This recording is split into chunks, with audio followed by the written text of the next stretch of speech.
A Small Act is a story of a young Kenyan's life that changes drastically when his education is sponsored by a Swedish stranger, Hilde Back.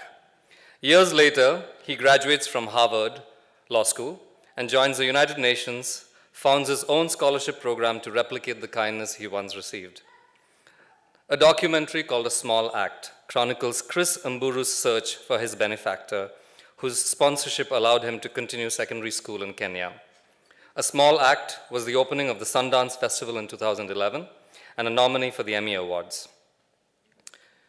Please welcome Patrick Nyambura Kimani, who starred in the movie A Small Act.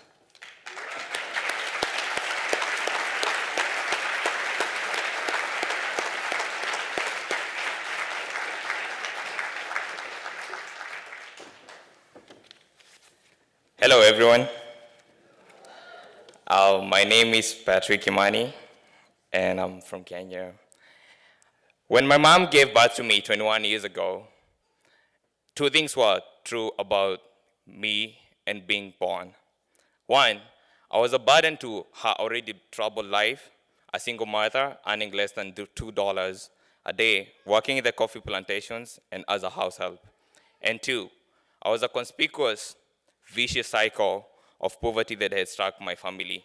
No access to water, no access to electricity, and we couldn't even barely afford a meal. Although the best kid in my primary school, I had resorted to hopeless imagination of becoming a coffee picker like everyone else. But my mom and my grandmother would not tolerate such dreams. They worked day in, day out. The $2 meant the life for my family. My three sisters and I were shown that there was life beyond picking coffee. We were bought school uniforms and sent to school.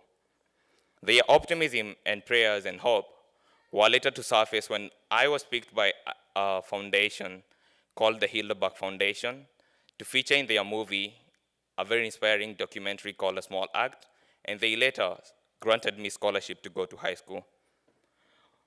Thank you, Mom and Dad. Thank you, my grandmom. Thank you, my parents, for not giving up on us. When Hilda Back, a Holocaust survivor and a refugee in Sweden, sponsored Chris, a rural Kenyan student, she thought nothing of it. She paid roughly $15 per 3 months to keep Chris in primary school. Chris went all the way to Harvard and is now a respected human rights lawyer in the United Nations. As a thank you, he decided to start the Hilda Back Education Fund, which I and many kids in Kenya have benefited from that cause. Many years later, Miss Buck's Small Act continues to ripple out. Linda Hochschild, a woman from here in Wisconsin, saw the movie, and some few months of running up and down, trying to help me apply for college, she decided to sponsor me.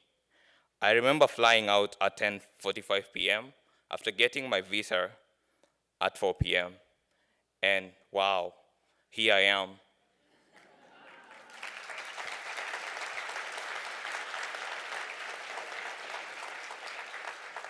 I'm now a proud student at UW Parkside, and sometimes I have to pinch myself to the realization that it's me who's being real amazing.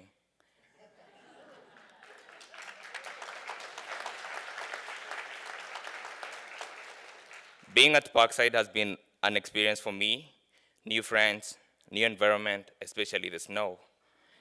In my previous universities, we had libraries, but they were so small and we had very few books. We used to share 30 students per book. So we would share books, like one book among 30 kids. But coming to Parkside, the library takes an enormous space. Not only is it big, but resourceful too, thanks to the founders of UW Parkside. As we join hands today in this international cuisine, I would like every one of us to remember that it is true we cannot help everyone, but everyone can help someone. Let us not be overwhelmed to inaction by the need in the world. There is always a small act that you can do to help. Let us support education as a human right, the best weapon to change the world, as said by the late Nelson Mandela. Thank you.